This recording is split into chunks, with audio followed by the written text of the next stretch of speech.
ఓం శ్రీ గురుభ్యో నమః. ఓం శ్రీ గణాధిపతయ నమః. ఓం శ్రీ మాత్రే నమః. ఈరోజు మనము రాహు గ్రహము ఏ రాశులలో ఉంటే, ఏ భావాలలో ఉంటే ఎలాంటి ఫలితాలు ఇస్తారు, ఇది మనకి మేషం నుంచి మీనరాశి వరకు 12 రాశులలో రాహు జన్మ జాతకంలో ఎలాంటి రిజల్ట్స్ ఇస్తారు అనే దాని గురించి మనం తెలుసుకుందాము. కాకపోతే ఫస్ట్ మనకేంటంటే రాహు గ్రహం అసలు ఏం రిప్రజెంట్ చేస్తుంది, ఏం సిగ్నిఫై చేస్తుంది, రాహు యొక్క కారకత్వాలు ఏంటి, రాహు ఏ రాశులలో ఉచ్చనొందుతారు, నీచనొందుతారు, అండ్ కొన్ని ఫ్రెండ్లీ హౌసెస్ ఉంటాయి, అంటే మిత్రక్షేత్రాలు ఉంటాయి. సో అలాంటి హౌజెస్లో ఎలాంటి రిజల్ట్స్ ఇస్తారు అనే విషయాన్ని మనము తెలుసుకునే ప్రయత్నం చేద్దాము. జనరల్గా మనకి రాహు కారకత్వాస్ ఏంటి అంటే, రాహు వాయుతత్వం గల గ్రహం అన్నమాట. యాక్చువల్గా మనకి ఇది ఆకాశంలో మనకి 9 గ్రహాలు, అంటే రవి నుంచి శని వరకు 7 గ్రహాలు, అండ్ మిగతా యురేనస్, నెప్ట్యూన్ అండ్ ప్లూటో, ఈ గ్రహాలతో మనము కంపేర్ చేసుకుంటే ఇవి కంటికి కనిపించే గ్రహాలు. కాకపోతే మనకి రాహు అండ్ కేతు కలిపి మనకి ఛాయాగ్రహాలు అన్నమాట. అంటే మనకి నార్మల్గా ఆకాశంలో కనపడవు. సో కనపడకపోయినా కూడా లేనిది ఉన్నట్టుగా చూపించడమే రాహు కేతు గ్రహాల యొక్క విశిష్టత అన్నమాట. అండ్ ఈ 2 గ్రహాలు మనం స్పెసిఫిక్గా ఈ వీడియోలో రాహు గురించి తెలుసుకునే ప్రయత్నం చేద్దాము. రాహు గ్రహం ఏంటి అంటే, లేనిది ఉన్నట్టుగా క్రియేట్ చేయడము, భ్రమలో పెట్టడము, భయాలు కల్పించడము, ఇలాంటివన్నీ కూడా రాహు కారకత్వాల కిందికి వస్తాయి. అలాగే మనకి ఇప్పుడు ప్రజెంట్గా చూసుకున్నట్లయితే మోడర్న్ టెక్నాలజీలో మనకి ఆర్టిఫిషియల్ ఇంటెలిజెన్స్ అనేది చాలా బూమ్ అవుతుంది కదా. ఈ వర్చువల్ రియాలిటీ, మనకి ఆర్టిఫిషియల్ ఇంటెలిజెన్స్ టెక్నాలజీ ఎంత మనము పై స్థాయిలోకి వెళ్తున్నా కొద్దికి చూసుకుంటే మనకి రాహు అంత ఎక్స్పాండ్ అవుతూ ఉంటుందన్నమాట. అండ్ రాహు ఏ భావాలలో ఏ రాశులలో ఉంటే ఛాయాగ్రహం కాబట్టి తనకంటూ ఒక స్పెసిఫిక్ ఆకారం అలాంటివి ఉండవు కాబట్టి ఏ రాశిలో ఉన్నా ఏ భావాలలో ఉన్నా వాటి యొక్క నేచర్ని తీసేసుకుంటూ ఉంటుందన్నమాట. ఫర్ ఎగ్జాంపుల్, ఒక గురుగ్రహంతో కలిసి ఉందనుకోండి, గురుగ్రహంతో కలిసి ఉన్నప్పుడు గురు కారకత్వాలు ఏంటి, గురు లక్షణాలు ఏంటి, దాన్ని బట్టి రాహు కూడా తనని తాను మార్చేసుకుంటూ ఉంటుందన్నమాట. సో ఏ గ్రహంతో కలిసి ఉంటే ఆ గ్రహ యొక్క కారకత్వాన్ని రాహు తీసేసుకుంటుంది. అండ్ ఇంకొకటి ఏంటంటే, రాహుకి జనరల్గా ఫుల్ బాడీ ఉండదు అనమాట, పొట్ట భాగం వరకే ఉంటుంది. అండ్ కేతువుకి వచ్చేసరికి ఏంటంటే పొట్ట నుంచి కింది భాగం వరకు అంతా కూడా కేతు గ్రహం కిందికి వస్తుంది. జనరల్గా మనకి క్లాసిక్స్ ప్రకారం చూసుకున్నట్లయితే కనుక సర్పగ్రహాల కిందికి కూడా మనకి రాహు కేతుని విభజించడం జరిగిందనమాట. ఇప్పుడు అన్ని గ్రహాలు క్లాక్ వైజ్ డైరెక్షన్లో కనుక మూవ్ అవుతాయి, అంటే నార్మల్గా సంచారం చేస్తూ ఉంటే కనుక రాహు కేతు గ్రహాలు మాత్రము వక్రిగతిలో సంచారం చేస్తూ ఉంటారనమాట.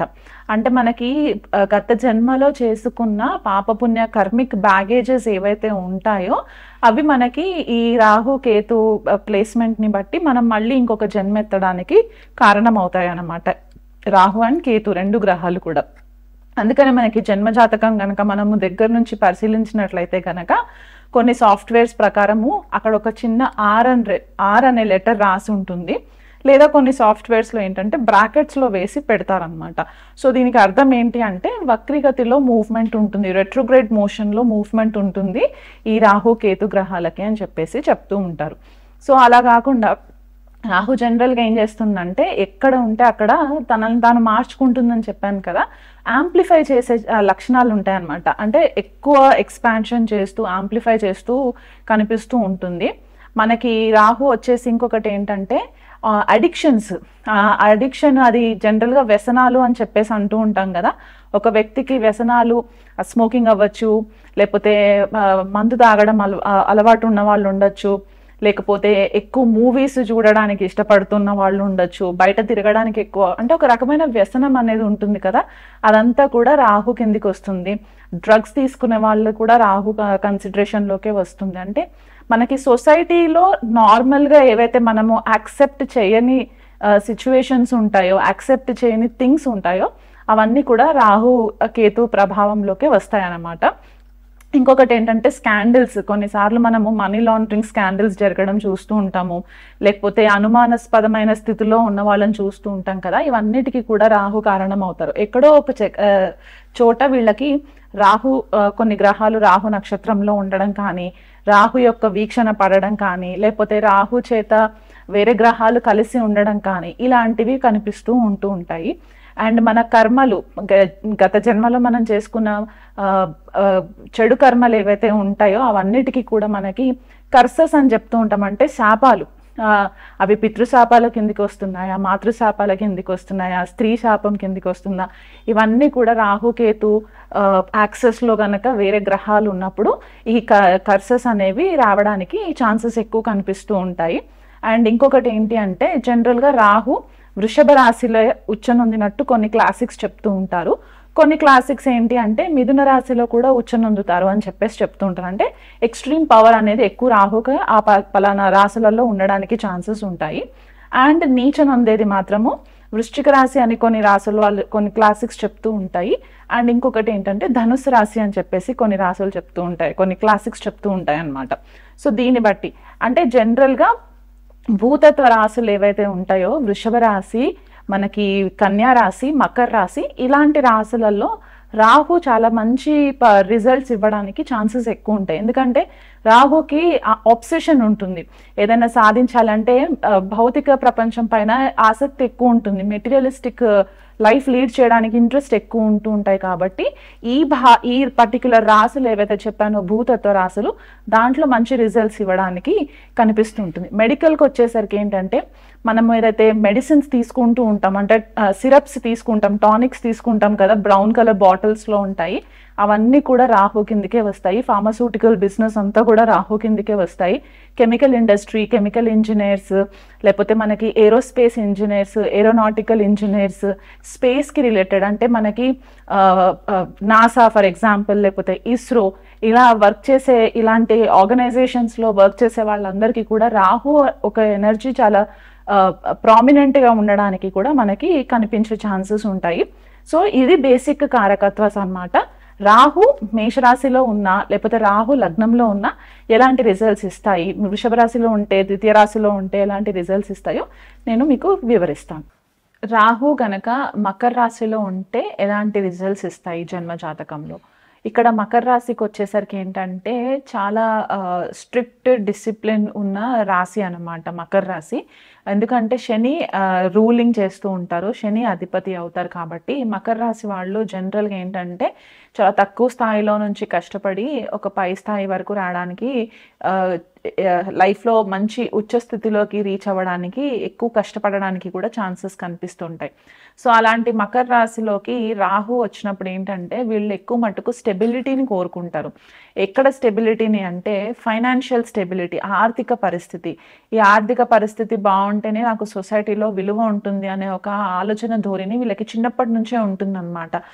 డబ్బు సంపాదించాలి, అది ఏ రకంగా అయినా సరే నేను డబ్బు సంపాదించాలి అనే ఒక జిజ్ఞాస ఉంటుంది. కొన్నిసార్లు అది గ్రీడీ నేచర్గా కూడా కన్వర్ట్ అయ్యే ఛాన్సెస్ ఉంటాయి.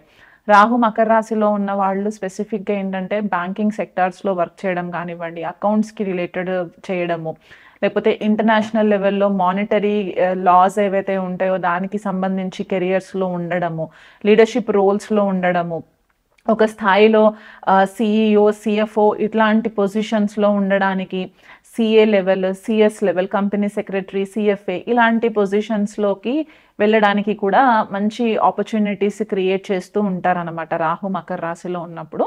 కాకపోతే ఈ స్టెబిలిటీ నేచర్ ఏదైతే ఉంటుందో, ఎక్కువ వర్క్ చేయాలి, ఎక్కువ మట్టుకు టైం అంతా కూడా వర్క్ ఆఫీస్లోనే స్పెండ్ చేయాలి అనే ఒక నేచర్ ఎక్కువ ఉంటుంది. అంటే బేసిక్ లెవెల్ చిన్న స్థాయిలో నుంచి స్టార్ట్ చేస్తారు కాబట్టి ఆ కాంపిటేటివ్ స్పిరిట్ తోటి వీళ్ళు కొద్దిపాటిగా హై లెవెల్కి వెళ్ళడానికి ఛాన్సెస్ ఉంటాయి. కాబట్టి ఎదుటి వాళ్ళ ఇమోషన్స్ గురించి ఆలోచన చేయకుండా వాళ్ళకు ఒక సెల్ఫిష్ నేచర్ అనేది ఇక్కడ ఎక్కువ మట్టుకు డిస్ప్లే అవ్వడానికి ఉంటుంది. ఇది స్పెసిఫిక్గా రాహు మకర రాశిలో ఉన్న వాళ్ళకి చెప్తున్నాను అనమాట. వీళ్ళకి ఏంటంటే డబ్బు సంపాదించే ధోరణిలో ఉన్నప్పుడు కొన్నిసార్లు ఇంట్లో వాళ్ళతో కూడా కొద్దిగా రిలేషన్షిప్లో డిస్టర్బెన్సెస్ రావడానికి ఛాన్సెస్ ఎక్కువ ఉంటాయి. సో డబ్బుకే ఎక్కువ ప్రయారిటీ ఇస్తుంటారు కాబట్టి 24 గంటలు వర్క్ గురించి, బిజినెస్ ఎలా ఎక్స్పాండ్ చేయాలి, డబ్బు ఎలా ఎక్కువ వస్తుంది, దీని గురించి ఎక్కువ ఆలోచన ఉంటుంది. సో నెగిటివ్ సైడ్కి వచ్చేసరికి ఏంటంటే అందరితోటి కూడా కొద్దిపాటిగా దూరం, డిస్టెన్స్ మెయింటైన్ చేయడానికి, అంటే ఒక డిటాచ్మెంట్ మెయింటైన్ చేయడానికి కూడా మనకి కనిపిస్తూ ఉంటుంది. ఒక కోల్డ్ నేచర్ ఉంటుంది అనమాట. అంటే ఎదుటి వాళ్ళు ఎంత ఎమోషనల్గా హర్ట్ అవుతున్నా కూడా వీళ్ళకి పెద్దగా పట్టదన్నమాట. సర్లే వాళ్ళు నాకేంటి లాభం, నా స్వలాభం ఏంటి అనే ఒక ఆలోచనతోటే ఉంటారు. సో దానివల్ల కూడా ఎమోషనల్ గ్యాప్ వస్తూ ఉంటుందన్నమాట రిలేషన్షిప్స్లో. సో అలా ఉండకుండా వీలైనంత మట్టుకు స్టెబిలిటీ మెయింటైన్ చేసుకో, ఒక గ్రౌండింగ్ లెవెల్కి వచ్చి మీరు కనుక ఆలోచన చేసి, ఎందుకంటే మీ దగ్గర డబ్బు ఖచ్చితంగా ఉంటుంది. రాహు మకర రాశిలో ఉన్న వాళ్ళకి డబ్బులకి ఏం కొదవ ఉండదు. కానీ అదే పనిగా ప్రపంచం మొత్తం నా కాళ్ళ దగ్గర ఉండాలంటే అలాంటి సిచ్యువేషన్స్ జరగవు. కాబట్టి వీలైనంత మట్టుకు గ్రౌండింగ్ నేచర్తో ఉండి ఎక్కువ రిలేషన్షిప్స్ని బాగా మెయింటైన్ చేసుకుంటూ ఫ్యామిలీలో ఉన్న ఫ్యామిలీ మెంబర్స్తో కూడా మంచి రిలేషన్షిప్స్ మెయింటైన్ చేసుకున్నట్లయితే కనుక మీకు మంచి ఫేవరబుల్గా ఉంటుంది. మీకు ఇంకా బెటర్ రిజల్ట్స్ రావాలి అనుకుంటే కనుక రాహు మహాదశలో కానీ, రాహు అంతర్దశ నడుస్తుంటే గనక, దగ్గరలో ఉన్న శనేశ్వరాలయం ఉంటే గనక, లేదా నవగ్రహాలలో శని ఉంటారు కాబట్టి ప్రతి శనివారం రోజు కూడా మీరు శనికి తైలాభిషేకం చేయించుకొని స్పెసిఫిక్గా మీ ఆరోగ్యం సపోర్ట్ చేస్తే గనక శనివారం రోజు ఉపవాసం ఉండి సాయంకాలము మినుములతో చేసిన కిచిడి ఇలాంటివి తిని, లేదా ఆశ్రమంలో లేకపోతే మనకి ఓల్డ్ ఏజ్ హోమ్స్ ఉంటాయి, అలాంటి ప్లేసెస్లోకి మీరు వృద్ధాశ్రమంలోకి వెళ్ళి అక్కడ మినుములతో చేసిన కిచిడిని గనక మీరు వాళ్ళకి పెట్టినట్లయితే కూడా మీకు రాహు ఇంకా మంచి రిజల్ట్స్ ఇస్తూ ఉంటారు. లేని వాళ్ళకి చెప్పులు దానం చేయడము, కొద్దిగా సేవ చేయడము, ఎన్జిఓస్కి మీరు వాలంటీర్గా వెళ్ళి సేవ చేయడము, స్పెసిఫిక్గా శనివారం రోజు కనుక చేసుకున్నట్లయితే కూడా మీరు లో లెవెల్లో ఉన్నా సరే మీకు హై లెవెల్లోకి తీసుకెళ్ళడానికి ఛాన్సెస్ ఎక్కువ ఉంటాయి.